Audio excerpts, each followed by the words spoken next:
In this lecture, let us talk about the spectral properties of line codes. Okay, so in the previous lecture, we discussed line codes, namely the AMI alternate mark inversion and HDB N codes. Okay, now let us continue and see the properties of line codes in the aspect of spectral content. So you may recall that we are interested in looking at the power spectral properties of line codes, which may typically look like this. Let me draw it. So you have a positive pulse, and then you can have the negative pulse, and then for certain duration, and then like this, right? And then off sometime, then off like this. Okay, so as I said, this duration is capital T naught, and the on time is small t naught. Okay, so this is my time axis. That is, the line coded signal will typically look like this, consisting of positive pulses and negative pulses, in general of arbitrary amplitudes. Here amplitude is, let's say, A1 minus A1, here A2 minus A3, let's say minus A1 minus A2 and minus A3, and this is A1. So I have chosen the amplitudes arbitrarily, but these amplitudes are discrete amplitudes. And with the pulse width equal to, let's say, some value small t naught, pulse width is equal to small t naught, t sub 0, and with a period is equal to capital T naught, okay, which corresponds to the data rate. That is the symbol rate or the pulse rate that you are using in your digital transmission system. And as we discussed in the last lecture, that instead of computing the power spectrum directly of this pulse train, it will be more convenient to first look at the power spectrum of the corresponding impulse train. Okay, if you want to compute the power spectrum of this waveform, it will be a little difficult problem. Okay, and moreover, we need to compute every time all over again and again for different arbitrary waveforms. So instead of doing this direct method, we will go an indirect method to compute the power spectrum. Okay, and moreover, the strength also different here, and the strength depends on these amplitudes, this amplitude, this amplitude, this amplitude, and this amplitude. Okay, so the amplitude of this pulse train and the impulse trains are related to each other. So instead of taking this method, let us construct an impulse train for this equivalent waveform. So I have this pulse. For this pulse, I am going to denote an impulse like this, and for this pulse, this is my another pulse.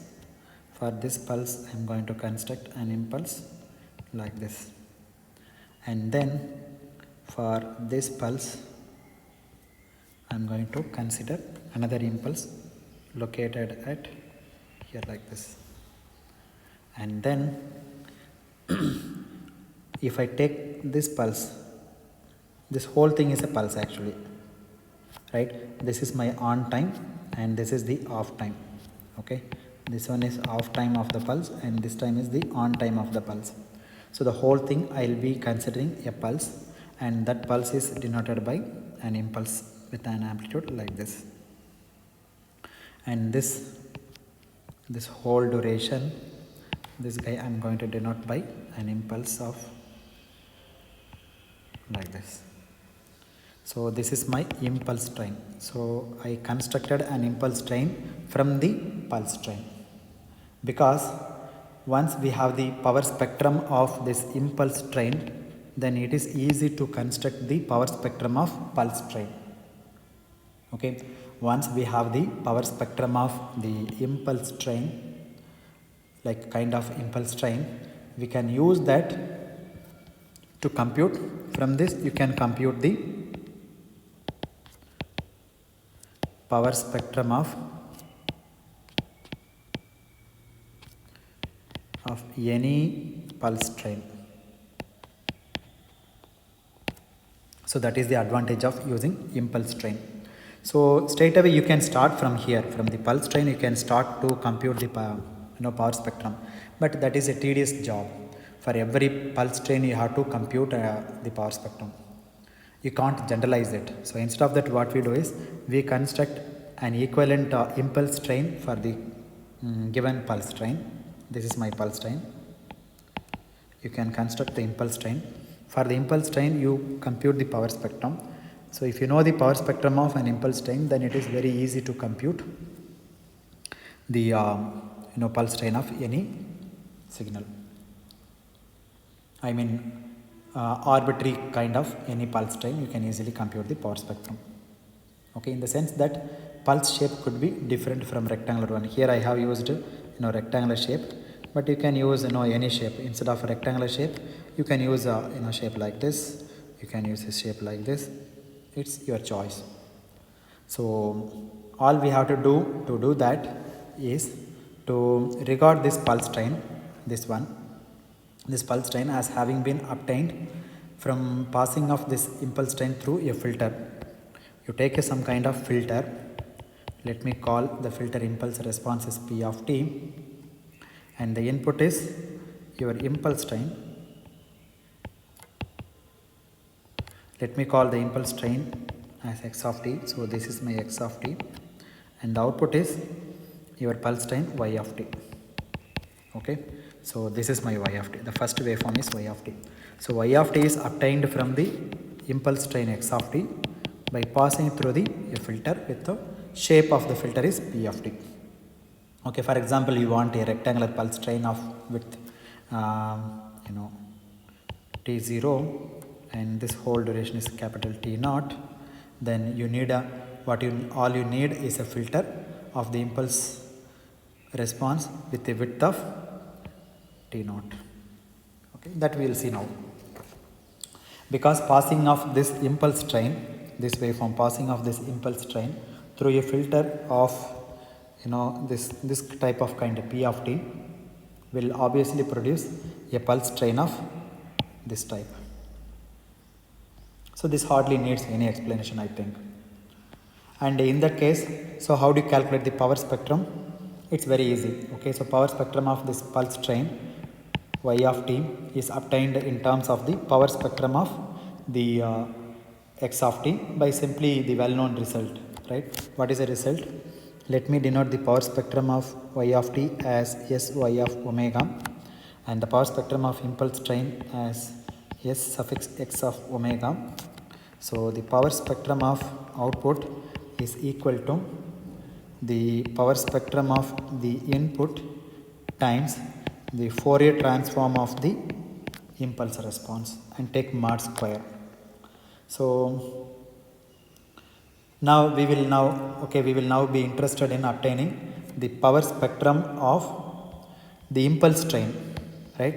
What is this power spectrum of impulse train? Once you know the power spectrum of impulse train and then Fourier transform of the impulse response of the filter, then you will be able to calculate the power spectrum of output, that is power spectrum of pulse train. Pulse train is our line code, right? What is pulse train? Pulse train is a line code. So we will be interested in power spectrum of the line codes. So indirectly I am calculating the power spectrum of the line codes using this procedure. Okay, and one more thing, this impulse train is not a periodic impulse train, but occurs consecutively every t naught seconds. Fine, it is occurring at every t naught seconds, right? It's not a problem, but it is not periodic. Periodic in the sense, not periodic in the sense the amplitudes are not same. At one certain duration the amplitude is this much, and another certain duration the amplitude is this much, and after certain duration the amplitude may go like this, it may go like this. So the amplitude is not constant. It is, the period is constant, okay, the period of each pulse is constant, but it is not a periodic.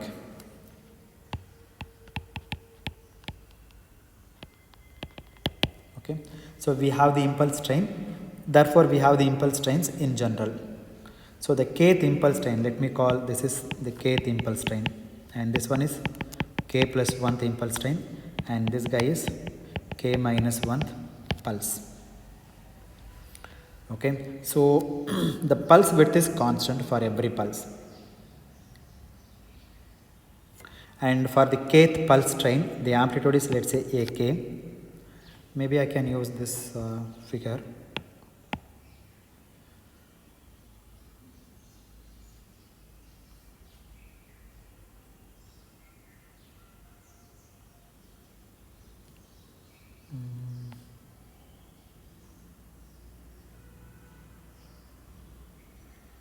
Okay, so like this. Now let me say this is my kth pulse,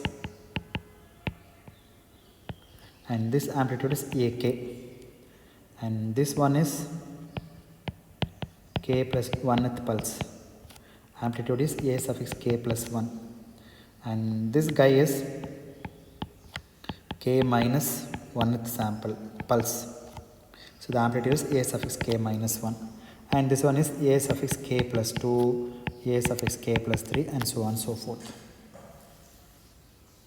Now this is a general statement. So in this case, then if you look at corresponding thing, then this is ak, this is ak minus 1, ak plus 1, ak plus 2, and so on and so forth. So these are the amplitudes of my impulse train. Now how do we go about obtaining the power spectrum of such an impulse train? Okay, because I have the impulse train and each impulse has its own amplitude. The amplitudes are not same, it is different. So how do we go about obtaining the power spectrum of the impulse train of this kind? Okay, so one method is find the autocorrelation function and take the Fourier transform. So we have to really do this, that these amplitudes are random in nature. Okay, see, one pulse has this amplitude and another pulse has this amplitude and another pulse has this amplitude, right? The amplitudes are random in nature. So once we have random in nature, then we have to go to the autocorrelation function, that is at least the time autocorrelation function, and then we know the relationship between power spectral density and autocorrelation function ACF. Okay, so they are Fourier transform pairs by the virtue of Wiener-Khinchen's theorem that you must have heard of, right? So therefore the autocorrelation function and the power spectral density function are Fourier transform pairs. So this is the result, we will use it, and to do that what we first need to do is compute the autocorrelation function of the impulse train. I have the impulse train like this, right? So this impulse train I need to find the autocorrelation function with amplitude ak, this is ak plus 1, ak, a suffix k minus 1, like that. So let us calculate the autocorrelation function. Okay, so in order to do that, we will make another transformation from this impulse train, okay, back to the rectangular pulse. So I cannot use this rectangular pulse because it is only ideal condition. For impulse train the amplitude is infinity, right? But how do you define? The area is going to be 1. The area of the impulse is going to be 1. So what we like to do is, we are familiar with this fact that you can regard an impulse as a limiting form of a specific kind of pulse shape that you may choose. Like you can choose a pulse like this, but this area must be equal to how much? 1. Or you can choose a rectangular pulse like this, but again you can choose this area must be 1. So that's what we mean by rectangular pulse in practice. That's what we mean by impulse in practice. Okay, and if the width tends to 0, the amplitude goes to infinity. That pulse will go to infinity, becoming an impulse with a strength of ak. Okay, so we will do that. So we will therefore to start with this impulse train once again with the rectangular pulse train. So I can't take this impulse as it is and do the computation. So what I'll do is I'll replace this impulse by a pulse like this, and this guy by a pulse like this, and this guy by a pulse like this. But here the area is how much? 1. But in original waveform, once we start with, here the area is not equal to 1. Okay, don't confuse, not equal to 1. The area is different. But here I am constructing a pulse for each impulse, but this area must be equal to 1. This area must be equal to 1. This area must be equal to 1. So in such a way I am constructing the pulse now for every impulse. Okay, that is the limit as the width is decreased to 0, the amplitude of this pulse will go to infinity, and that will become an impulse with a strength of a suffix k or a suffix k plus 1. Therefore, to start with this impulse train, once again with the rectangular pulse train, but with a different purpose. And in the limit, as the width of those pulses is made to 0. So this, see, the area must be made to 1 and the width of the pulse made to 0. Therefore, we will obtain our impulse train from the pulse train. We will obtain our impulse train back from the pulse train. So that's the situation we will, so that's a concept that we will use now. Therefore, each of these impulses is supposed to approximate the pulses with the unit area.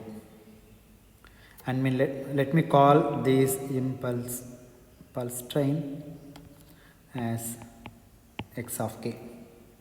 The height of x of k is a suffix k minus 1, a suffix k plus 1, like that. So that in the limit,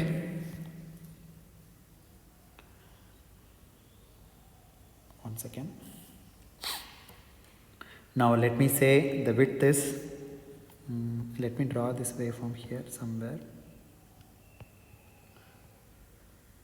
like this. Now let us make this width epsilon to go to 0 and this height is hk. So if epsilon goes to 0, then h suffix k goes to infinity. Now I need the area, and that area represents my impulse strength, that is going to be hk times epsilon. So that in the limit, this epsilon is made to 0, area is kept constant by increasing the height. So we will again get back our impulse train. Okay, so the thing is, we will make this epsilon to 0, tends to 0, therefore the height goes to infinity, therefore the area is made to ak. Therefore, to start with, we will not compute the autocorrelation function straight away of the original impulse train. What we like to do is compute the autocorrelation function of this kind of pulse train, because in the original pulse train, the area is not equal to 1. That's what I said.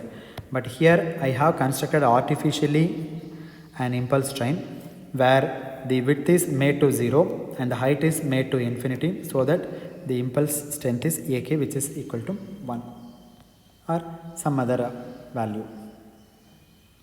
And okay, so take the limit as epsilon tends to 0 and keeping the area constant. So that is the approach that we are going to follow. Now you can ask me a question, why go from a pulse train to an impulse train and then back to the impulse train? Why can't we start from the given original pulse train itself, right? Because we are using this indirect approach, you will see later that it is very convenient, right? There are certain kinds of things we can understand nicely if you follow this approach. So we will see that as we go along. So this is the given pulse train. For the pulse train, we constructed an impulse train. and again this impulse is represented by again a pulse, but now the area is equal to 1. So let me denote this waveform by this waveform from impulse to impulse. This waveform, let me denote x of k, or let me say x cap of k. This is the approximation of, I'm sorry, here it is.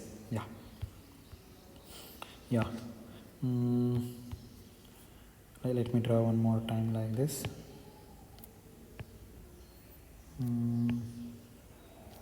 But this area must be equal to 1 and this area is equal to 1, or area must be equal to a suffix k. This is a suffix k minus 1, like that. Let me call this waveform x cap of k. This is the approximation of impulse train.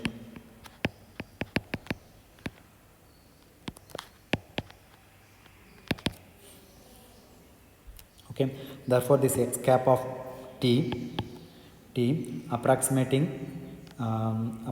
it by a rectangular pulse of relatively small duration. This duration is epsilon goes to 0, and this height is hk.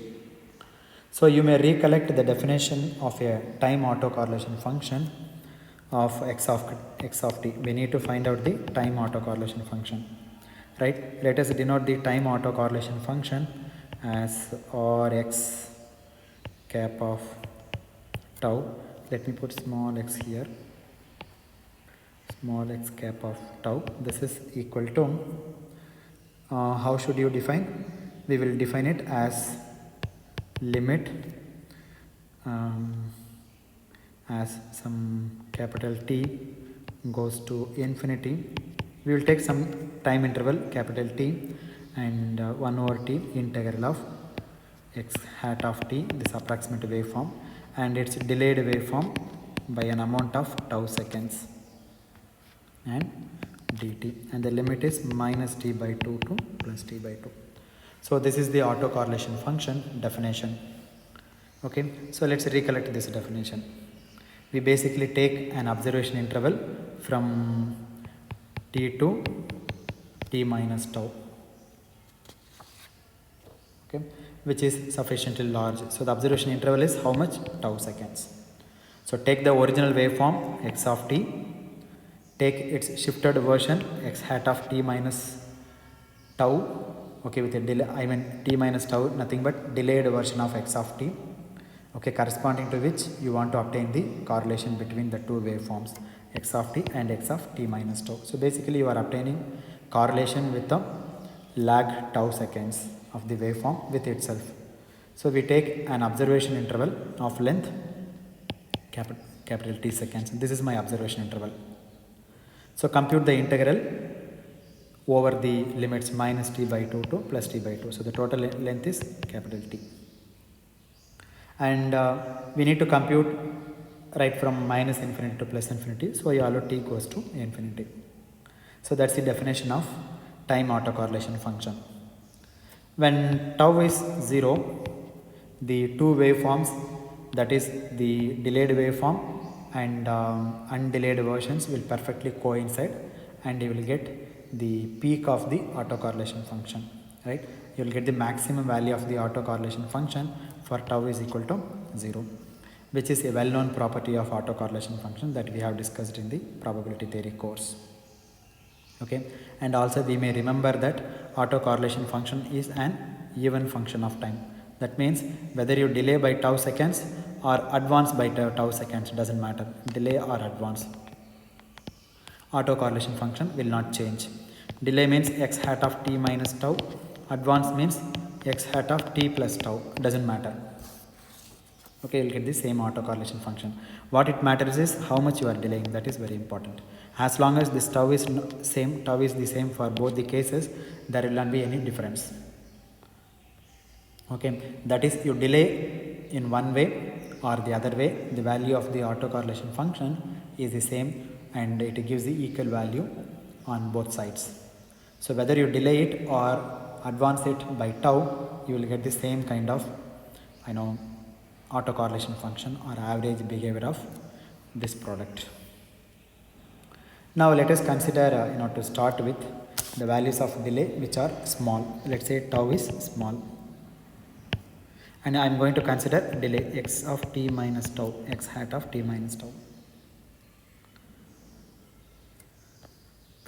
Okay, so my original pulse is like this with a t naught second, and this pulse is delayed by how much? Tau seconds. So let me draw this delayed waveform like this. Okay, and this one is the delay duration, tau seconds. Okay, and what about this duration, pulse width duration? We said it is epsilon, right? Because this epsilon is approximated waveform. Don't say it is t naught. Okay, it is epsilon. Don't say t naught. Now we are considering this waveform, and its delayed version is shown here. This is the delayed version, and this one is original one. Okay, so what you can see is that let me draw in different color, maybe in the dotted line in a green color. So what you can see is that this dotted green waveform is shifted from the original waveform or original pulse. So this is original pulse, and this dotted one is the delayed pulse. Okay, how much you delayed? You delayed by an amount tau seconds. Okay, so which is shown in the green color dotted line. But this delay is very small amount, which is this tau is less than your epsilon, your pulse duration. So what we are interested in to know is what is the value of this product x of t times x hat of t minus tau, the overlapping period. Okay, so this multiplication is what? The overlapping product. So this product will be contributed now by a number of such pulses, not only one pulse. Like this I have many more pulses. Like this there are many pulses, all of which lie in the interval between, even though I have many pulses, what are the pulses lie between minus t by 2 to plus t by 2, that I will consider, and then later on I will allow my t to go to infinity. So we are looking at the contribution of the kth pulse pair. Okay, so that is x hat of t times x hat of t minus tau, which lies in the interval minus t by 2 to plus t by 2. Now what is the product? That product is this area, the overlapping area. This is the product area, overlapping area. Overlapping area. This is my overlapping area. Okay, so anyway we are assuming that it is to be vanishingly small. Okay, eventually that is understood. So what will be the value of autocorrelation function for this tau? This tau? Well, it depends on this overlapping area, this overlapping area. So as you know, and that overlapping area will actually be proportional to epsilon c. One second. This is original waveform, and this is my overlapping waveform and delayed waveform, and now let's say this is epsilon, this is tau, and the pulse, original pulse width is epsilon. What about this value? Okay, that is going to be epsilon minus tau. Therefore the height we know, right? Height we know that, but this width we know. What is the width? Epsilon minus tau. Therefore height times epsilon minus tau. This is the area. What is the height of the pulse? H suffix k. Let us call it H suffix k. Okay, therefore the area is H suffix k times width is epsilon minus tau. So area is nothing but x of t times x hat of t minus tau is equal to H suffix k times epsilon minus tau. That's it. So, and every pulse in the region which we have, chosen, let's say, as I said, minus t by 2 to plus t by 2 will contribute a similar value like this. But the only difference will be the amplitude hk varies from pulse to pulse. So we can say, therefore, for tau less than epsilon, the value of the integral will be given below. So integral of x hat of t, x hat of t minus tau, and dt, the limit is minus t to plus t, 1 by t, limit t goes to infinity, and this is going to be hk times epsilon minus tau, right? So like this, I can have n number of contributions. So this integral is, see, the whole integral is for what? Finding the area, right? So this whole integral is going to be give hk times epsilon minus tau. But this is the contribution from only one pulse, right? Only one pulse. But in this interval minus t by 2 to plus t by 2, I have many more pulses like this, right? Therefore, to consider those contributions also, let me put the summation over k.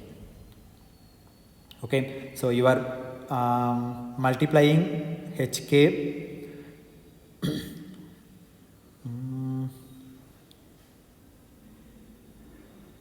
one second.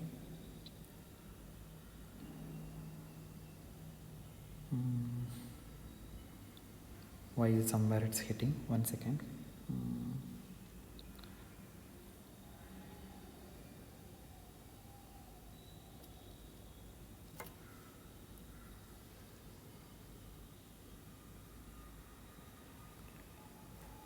I did a small mistake.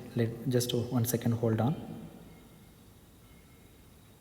Let's say this is my hk, and I have the delayed version of the pulse like this.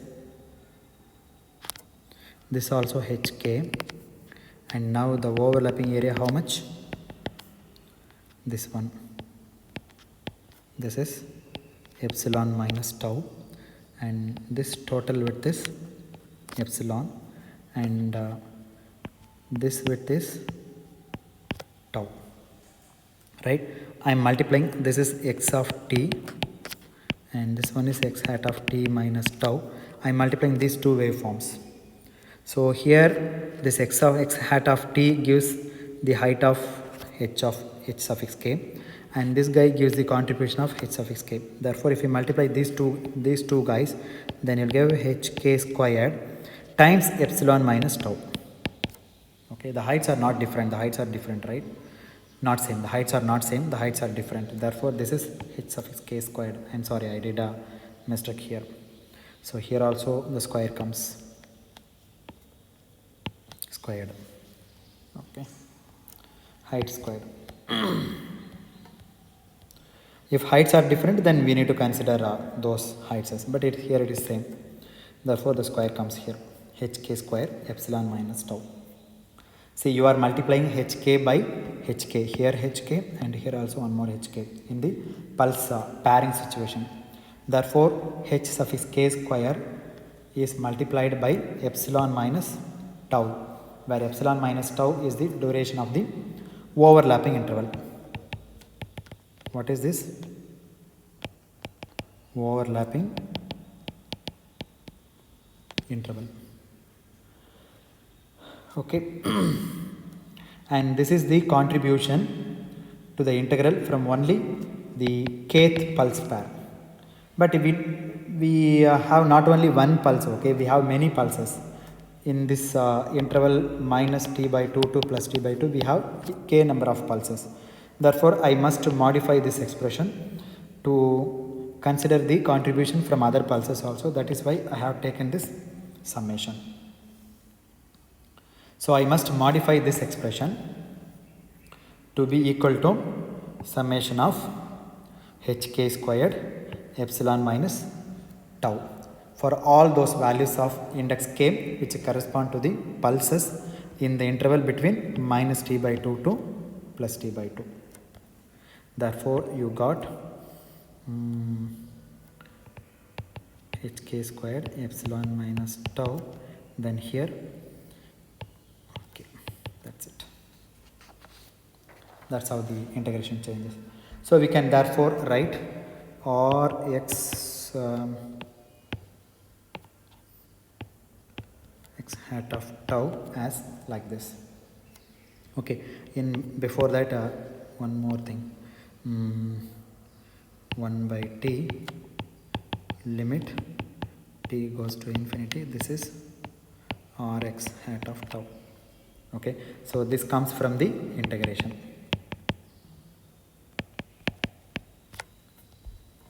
Further, note that this hk, what is hk? If you recall the definition, hk is the height of the impulse, right? So if you construct the pulse like this, then this is hk and this width is epsilon. But this pulse is the approximation of an impulse of strength how much? ak. So I have an impulse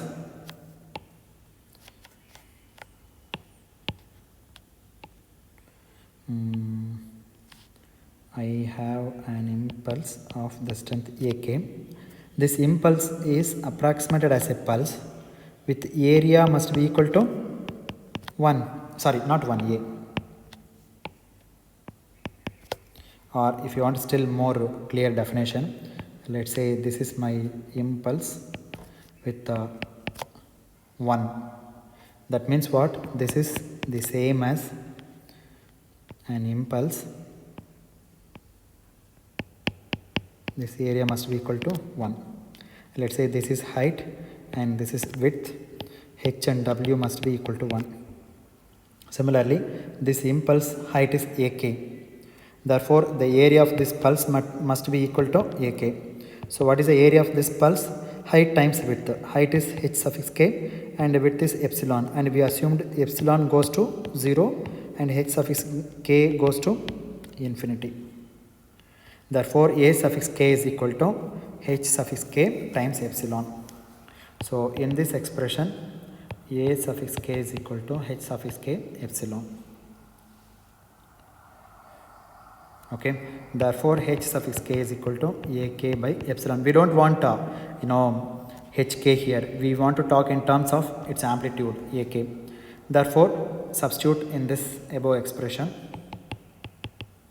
Limit t goes to infinity 1 by t summation over k. This is ak squared by epsilon squared times epsilon minus tau. So this is my Rx hat of tau. Further, we can write this Rx hat of tau as follows. I will define a quantity R naught in a minute. Let me introduce R naught here. R naught by epsilon times T naught times 1 minus tau by epsilon, where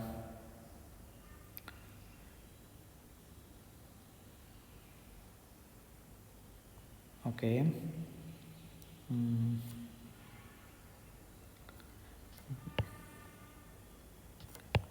where R naught is equal to limit t goes to infinity 1 by t times t naught epsilon by summation of ak squared like this.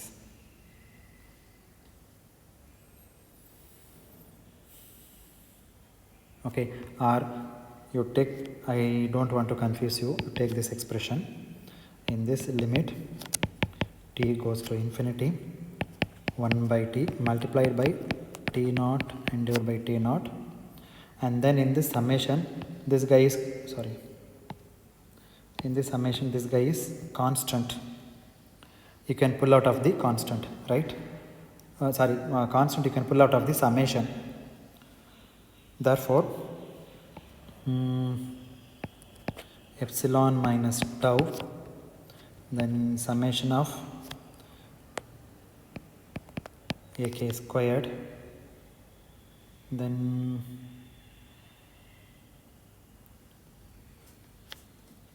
you can pull out this epsilon squared also outside, ak squared like this. Again rewrite this, limit t goes to infinity,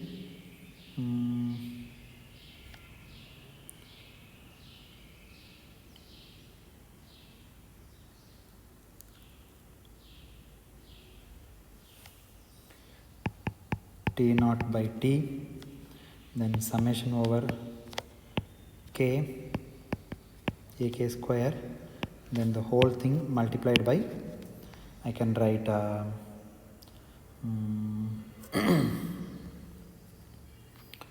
what can I write, epsilon minus tau divided by epsilon squared. Can I write like this, times 1 by t naught. Now this thing let me call r naught. That's what we defined here, same thing. Okay, nothing else. So this whole thing let me call r naught, and here you do some rearrangement here in this one, do some rearrangement.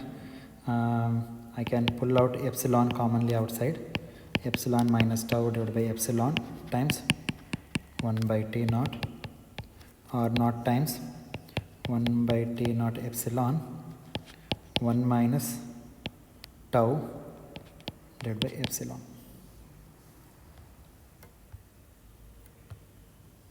Okay, that's what I have written here straight away.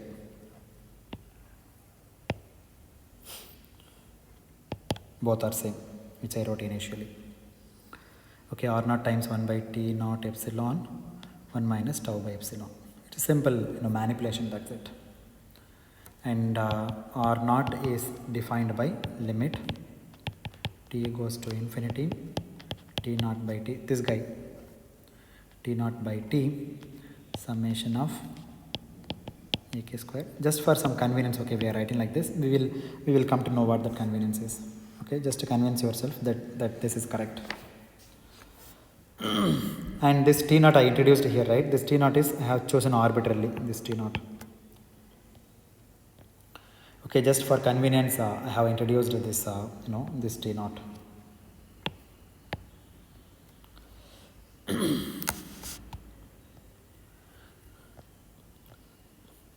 Because it is convenient to do, so we will see why we have done this.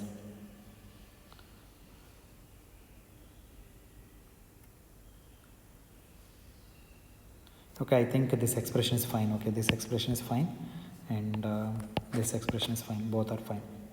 Now, in order to proceed further, the first thing we like to notice is, and this expression has been obtained under the assumption that tau is positive. Okay, so, and tau is positive and tau is less than epsilon. That's what we assumed, right? So overlapping period. So we have already discussed this autocorrelation function. Where is it? Yeah, this is my autocorrelation function, or x hat of tau, or I can write down one more time. Autocorrelation function or x hat of tau is equal to r naught divided by epsilon times t 1 minus tau by epsilon. So this is my autocorrelation function, and in this expression we assumed tau is less than epsilon and tau is positive. Now we know that this autocorrelation function is an even function. What do we mean by that? Whether tau is positive or tau is negative doesn't matter, the autocorrelation function is same. Therefore, if tau is negative, then your autocorrelation function Rx hat of tau is equal to R naught. You do the same exercise. Finally, you'll end up with 1 plus or 1 minus tau divided by epsilon. You'll get this expression. Okay, for negative tau. Therefore, in general, you can write Rx hat of tau is equal to R naught divided by epsilon times t naught 1 minus take mod of tau divided by epsilon. So this is the autocorrelation function, whether the tau is positive or negative, but the assumption is the tau is less than epsilon, mod of tau is less than epsilon. Okay, because whether you are shifting to the right side or left side, you expect the same value of autocorrelation function for the same value of tau, provided that this mod of tau is less than epsilon. Now what will happen as tau is increased? If tau value is increased, then the overlapping area reduces, right? See, this is the original pulse and this is the delayed pulse, and this is my tau. If tau goes to 0, then full overlap will be there, maximum overlap will be there.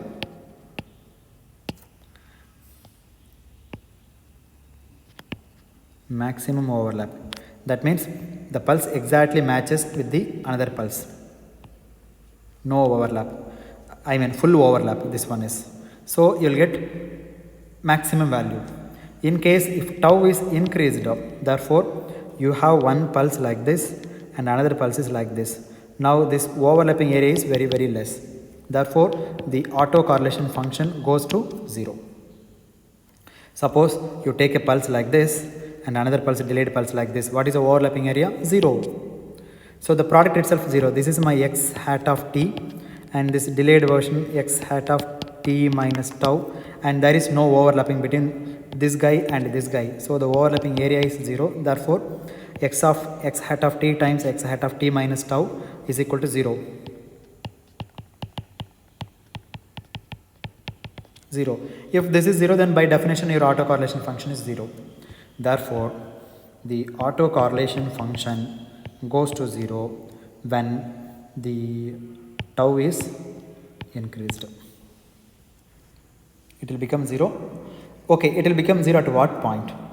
The autocorrelation function is equal to 0 when tau is equal to epsilon. So you have a triangular pulse shape when you do the autocorrelation function up to tau is equal to epsilon and 0 beyond that. So not entirely beyond, but for some time. Okay, then the next one will start because another pulse will come into the picture. So therefore we can write the autocorrelation function in a more appropriate way. X hat of tau is equal to r0 by epsilon times t naught times 1 minus mod of tau divided by epsilon, where mod of tau is less than epsilon and 0 if mod of tau is equal to 0 or mod of tau is greater than, not 0, epsilon. That means I can say greater than or equal to 0.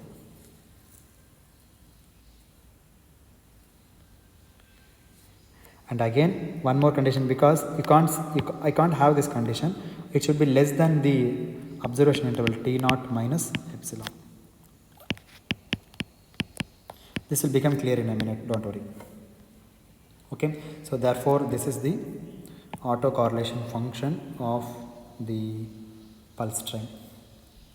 Okay, so we just noticed as tau tends to infinity, this rx of tau tends to 0 because of the 0 overlap between the kth pulse of x hat of t and kth pulse of x hat of t minus tau. But as tau is increased further, the kth pulse of the delayed pulse x hat of t, that is x hat of t minus tau, will start overlapping with the k plus 1th pulse. See, I have the kth pulse, then I have k plus 1th pulse, then this is the delayed version of kth pulse like this. This is k plus 1, but delayed version, this is k, and this is the delay amount. But if you keep on delay it, then what happens?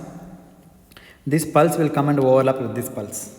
Suppose if you are looking at in this observation interval minus t by 2 to plus t by 2. Up to this, after this point, the overlapping area in this area, the pulse will be 0, no problem. But if you still delay it, then this pulse will come and overlap with the k plus 1th pulse. Okay, so more specifically at the point when tau becomes equal to t minus epsilon. So what will happen then? We will get another triangle. Okay, so this pulse will combine with this pulse and you'll get another triangle around tau is equal to t naught, with the difference that now here the amplitude is hk and here the amplitude is hk, but here the amplitudes are different. Here amplitude is hk plus 1 and here the amplitude is hk. Okay, so instead of, or let's say this is the amplitude ak and this is ak plus 1 and here this is ak. So ak is multiplied with the ak plus 1, like that. So this we need to remember. Therefore, as tau goes to epsilon, then your Rx hat of tau autocorrelation function goes to 0. Now as tau increased further, this is important point we need to remember, because we are not talking of only one pulse, we are talking of pulse train. Therefore if you delay it, the kth pulse will come and overlap with the k plus 1th pulse. So as tau increased further, kth pulse of x hat of t minus tau will start overlapping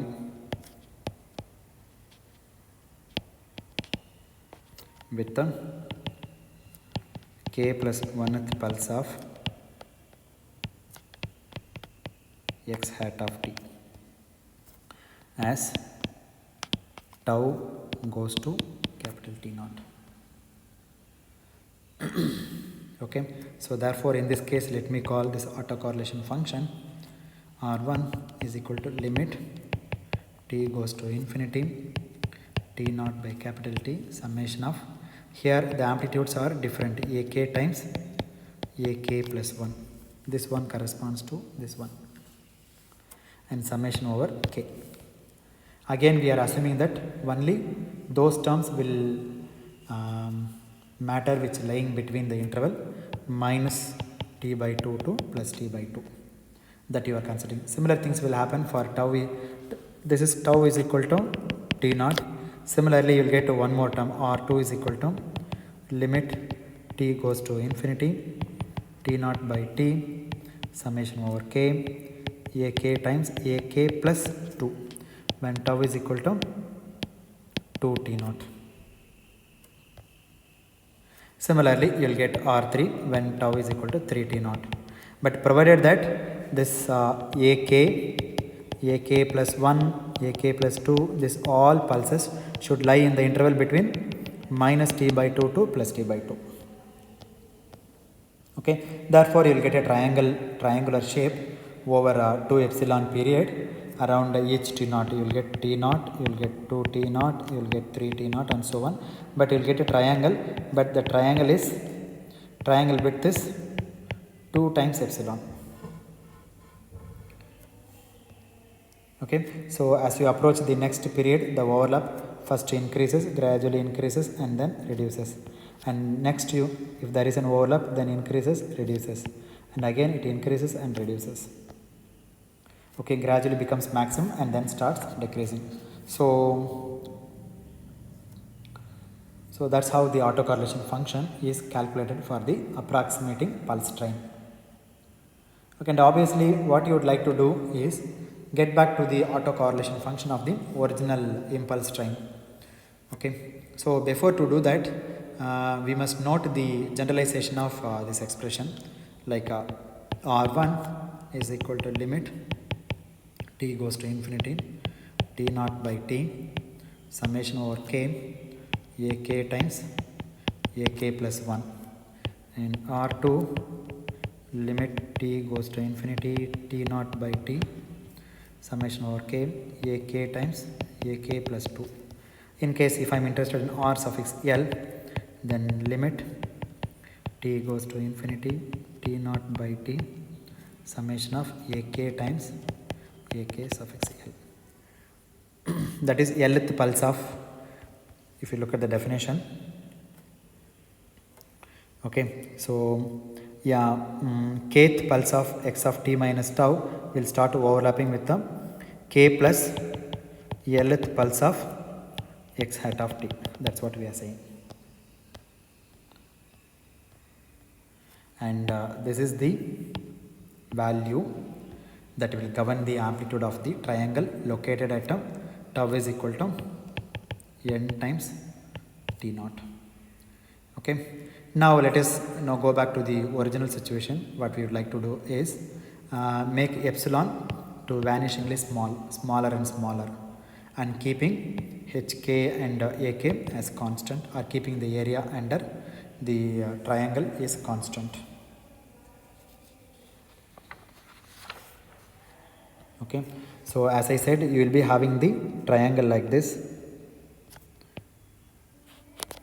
So this occurs at let's say this is my 0 point, and this will be minus epsilon, and this is plus epsilon, and this height will be r0 divided by t naught times epsilon, maximum amplitude, and this one will be r1 divided by t naught times epsilon. Again you will get another triangle. See, this triangle comes because of the autocorrelation function. Okay, you are multiplying the two pulses with a delaying, and this also with the center of t naught, and this is t naught minus epsilon, t naught plus epsilon, so on, and you will get the pulses like that. Okay, that is at the origin, that is at tau is equal to 0. You have a triangle like this of duration 2 epsilon, and going from minus epsilon to plus epsilon, and amplitude which is r0 by t0 epsilon, and around tau is equal to t naught. This is my tau axis, by the way. When tau is equal to capital T0, you have an amplitude which is r1 divided by t0 epsilon, and so on. This r0 by t0 epsilon, if you notice, it comes from where? Rx hat of tau is equal to r0 by epsilon t 1 minus tau divided by epsilon.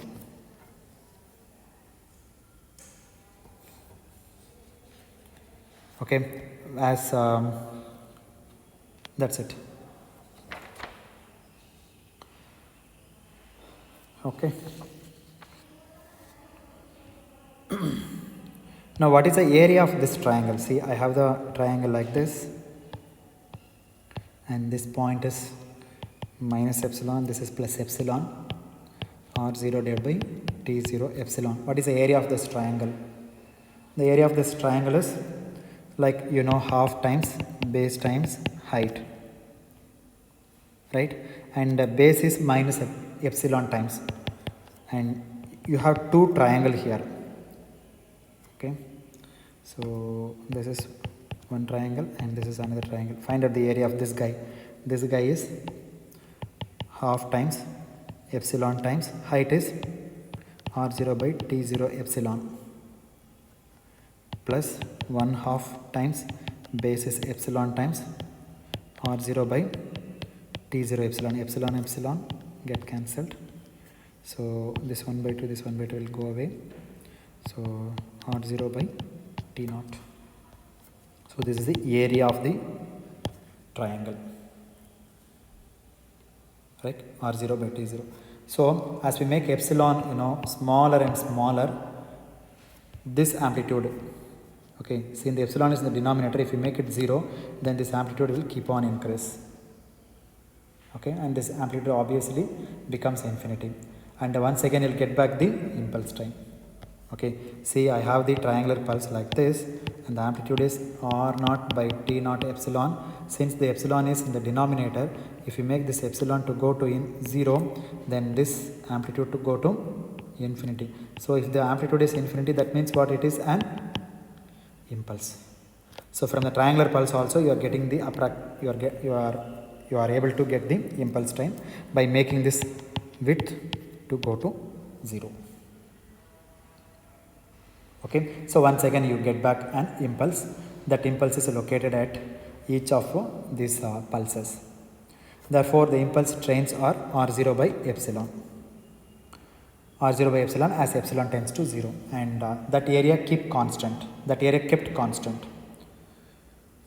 Okay, so even though you have the impulse, like this, and from this I can construct the impulses like that. But you are getting different kind of impulse train whose amplitudes are this one. Maybe you can have a triangular like this. So here in this you get a -1. So you get a limiting form of this triangular. This triangle shape says what? Autocorrelation function. Therefore the limiting form of autocorrelation function gives the original impulse train. These are my original impulse train whose autocorrelation function we really desired.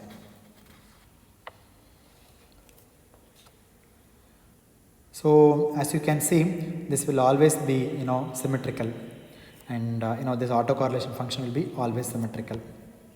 For example, if this is r0 by t0, and next one you will get by r1 by t0. So this side also with the same duration you will get a r1 by t0. Maybe you can get a r2 by t0, and this side also r2 by t0. The observation interval is, let's say, minus t by 2, and this is plus t by 2. Okay, so it keep on goes like this. Okay, so mathematically we let epsilon to go to 0, and if epsilon goes to 0, that will make the width of each of this triangle, because autocorrelation function contains triangle, right? If you allow this width to go to epsilon to go to 0, you will get an impulse whose height will be r0 by t0, r1 by t0, r1 by t0, here r2 by t0. In general you can say rn by t0 if you make epsilon to go to 0. So there is an epsilon in the denominator, right? Rn by epsilon times Tn.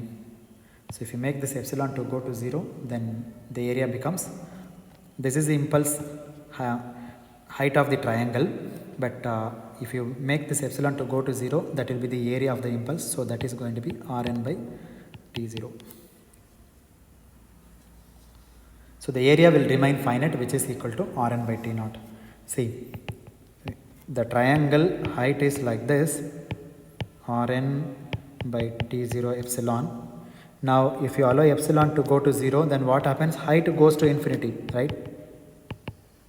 Height goes to infinity and width goes to 0. Height goes to infinity and width goes to 0. But what about the area?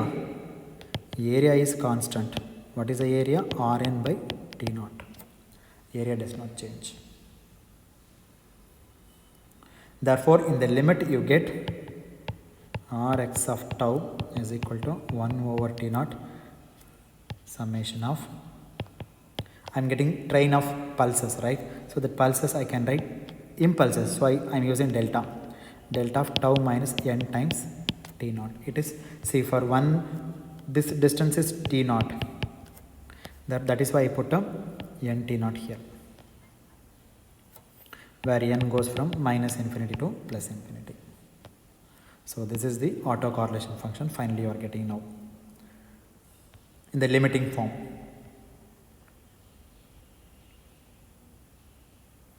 Okay, because I don't want the triangular waveform. I need to get back to impulse. So that is why I made this epsilon to go to 0.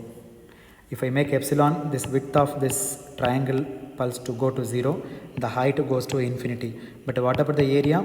Area remains the same. That area is going to be R suffix n divided by capital T0.